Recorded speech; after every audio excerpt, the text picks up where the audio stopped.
자, 그럼 국내 테마 탑3로 한번 넘어가 보도록 하겠습니다. 오늘 또 테마 하나하나 이야기를 좀 나눠볼 게 많을 것 같습니다. 먼저 첫 번째는 AI 쪽 보겠습니다.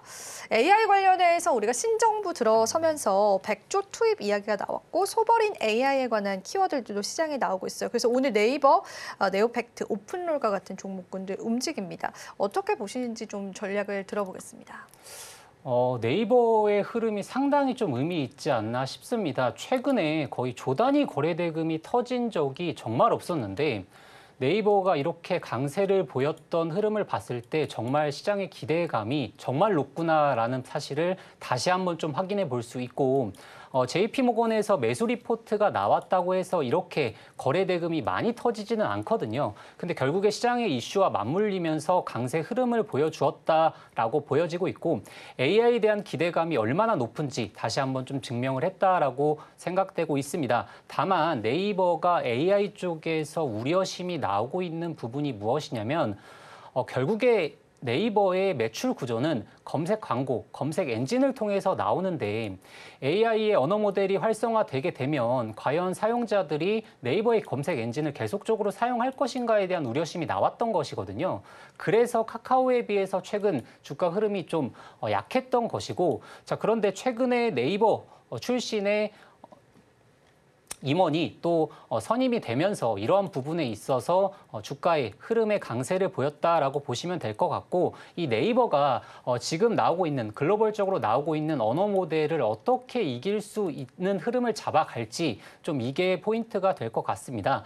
물론 기업 실적으로 바로 연결되지는 않겠지만 AI 쪽에 대한 부분은 워낙에 강세이기 때문에 지금으로서는 이번 상승을 좀 잘 즐긴다라는 마인드로 좀 가시면서 만약에 2분기가 좀 마감을 하고 실적 시즌이 도래가 됐을 때는 그때서야 좀 실적주 위주로 좀 보시는 것도 저는 나쁘지 않다라고 생각하고 있습니다.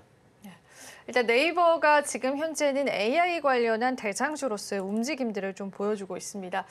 그러면은 사실 네이버의 주가적인 측면에서 봤었을 때는 전문가님은 이제 또 네이버 주가가 지금부터 계속되는 우상향을 좀 나타날 것이라고 보이나요? 아니면 좀 쉬어가는 흐름들이 좀 연출될 거라고 보실까요? 일단 만약에 오늘의 상승이 없었다면 저는 좀 약진을 말씀드렸을 텐데 오늘의 의미 있는 신호가 그래도 좀 강하게 나왔다라고 보여지고 있거든요. 결국에 네이버에서 추가적으로 아마 AI 관련된 이야기가 또 나올 수 있기 때문에 그런 이야기가 나오게 된다면 계속적으로 흐름 이어갈 것으로 보여지고 있고 다만 확실하게 좀 보여주어야 될 게 이 AI 모델을 바탕으로 어떻게 실적을 개선시킬지 그리고 실적으로 연결시킬지에 대한 기업 의지만 나오더라도 주가는 좀 저평가 모멘텀으로 올라가지 않을까 싶습니다. 다만 이런 모멘텀이 나오지 않으면 다시금 또 조정을 받을 수 있기 때문에 지금 기업에서 나오는 내용들 그리고 정부 정책들을 같이 한번 확인하시면서 투자의 방향성을 잡으신다면 좋은 방향성이 되지 않을까 싶습니다. 네이버 전략 구체적으로 말씀을 해주셨는데요. 앞서서 저희가 다른 내용이긴 하지만 카카오 쪽에 관한 전략들은 구체적으로 어떤 전략들 가져가면 좋을지도 간단히 좀 짚어볼 수 있을까요? 카카오 관련해서 결국에 모멘텀을 받을 수 있는 것은 카카오페이, 즉 전자결제 시스템이 결국에 스테이블 코인으로 바로 연결될 수 있다라는 기대감이 있고 또 네이버보다 사업 모델이 좋은 게 사실 뭐 전 국민이 카카오톡을 쓰듯이 결국 AI 모델에 있어서 메신저에 대한 활용이 굉장히 높기 때문에 이런 부분으로 각광을 받는 거거든요.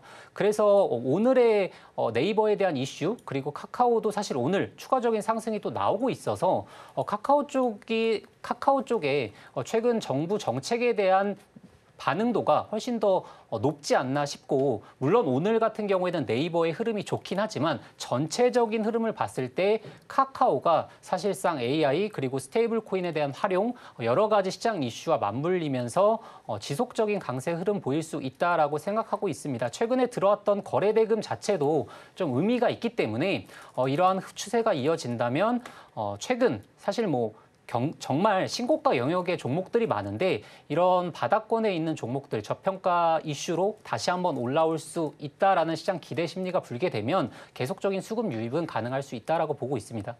네. 카카오 전망이 조금 더 좀 좋은 긍정적인 이야기도 함께 해주셨습니다. 자, 그럼 국내 테마 탑3 두 번째 테마로 넘어가 보겠습니다. 정유주 쪽 한번 살펴보겠습니다. 정유, 석유주가 계속 연이은 강세를 나타내고 있는데요. 제가 여기에 해당하는 종목군들을 이제 하나하나 살펴보니까 이제 SK 이노베이션은 그래도 계속되는 양봉을 유지를 해주고 있는데 한국석유도 상승은 하지만 음봉이 좀 나타나주기도 하고 이제 조정이 좀 나오려나라는 생각이 좀 들긴 하더라고요. 대응점들을 좀 일단 어떻게 가져가 보면 좋을까요? 사실 지금 중동발 이슈로 인해서 정유주가 올라온 부분에 있어서 단기적으로 테마성 매매는 저는 나쁘지 않다라고 보고 있습니다. 굳이 뭐 기업 실적이 동반되지 않더라도 시장에서 강세 이슈가 불렀을 때 또 이런 종목들을 매매하는 것은 나쁘지 않다라고 보고 있긴 하지만 지금 이란과 이스라엘 부분에 있어서 장기화될지 안 될지를 좀 확인하셔야 될 것 같습니다. 왜냐하면 최근에 이란의 경제 상황이 정말 좋지가 않거든요. 경제 상황이 좋지 않기 때문에 전쟁을 장기화할 만한 뒷받침 여력이 되지를 않습니다. 그래서 최근에 이란에 대한 태도도 뭐 협상에 대한 이야기가 나오고 있는 것도 바로 이러한 이슈이기 때문에 이러한 이슈가 정말 빠르게 소멸이 된다면 주가는 강한 조정을 받을 가능성이 높고 그렇지만 지금 미국 전면전에 대한 개입 이야기가 또 나오고 있기 때문에 이런 이야기가 최고조에 달하기 직전까지는 강세 흐름이 나올 수 있다. 그래서 오히려 좀 SOE라든지 SK 이노베이션이라든지 좀 무거운 종목들을 매매하시기보다는 오히려 단기 테마성으로 가벼운 종목들, 한국석유라든지 흥구석유 이런 종목들의 매매 타점을 잡아보시는 것도 저는 단기간 나쁘지 않다라고 보고 있습니다. 네. 단기적인 관점에서 전망들을 해주셨는데 사실 이제 그럼 우리가 중장기적으로 가져가기에는 좀 이게 전략 잡기가 어려운 건지도 여쭤보고 싶어요. 사실 이제 우리가 석유 관련주들은 그동안 눌려있던 구간들도 굉장히 많았잖아요. 그래서 추세가 완전히 전환이 된 건가라는 또 그런 생각이 들기도 하는데 어떻게 보실까요? 정유나 석유화학 쪽은 지금 실적이 부진하고 있기 때문에 이런 실적을 탈피하지 않으면 주가 전망이 긍정적이라고 보여질 수가 없다라고 저는 생각하고 있는 게 지금 시장 상황이 좋고 수급이 쏠리는 섹터들의 대부분이 미래에 대한 기대감 그리고 실적에 대한 기대감이거든요. 근데 석유화학이라든지 정유주에 있어서 과연 이 두 가지 모멘텀 중에서 받을 수 있는 모멘텀이 무엇이 있는가에 대해서 생각을 해보면 사실상 현재 받을 수 있는 모멘텀은 거의 없다라고 보여지기 때문에 실적에 대한 개선을 좀 확실하게 해주는 모습이 보여줘야 주가가 바닥을 잡고 이제 좀 턴어라운드 하지 않을까 싶습니다.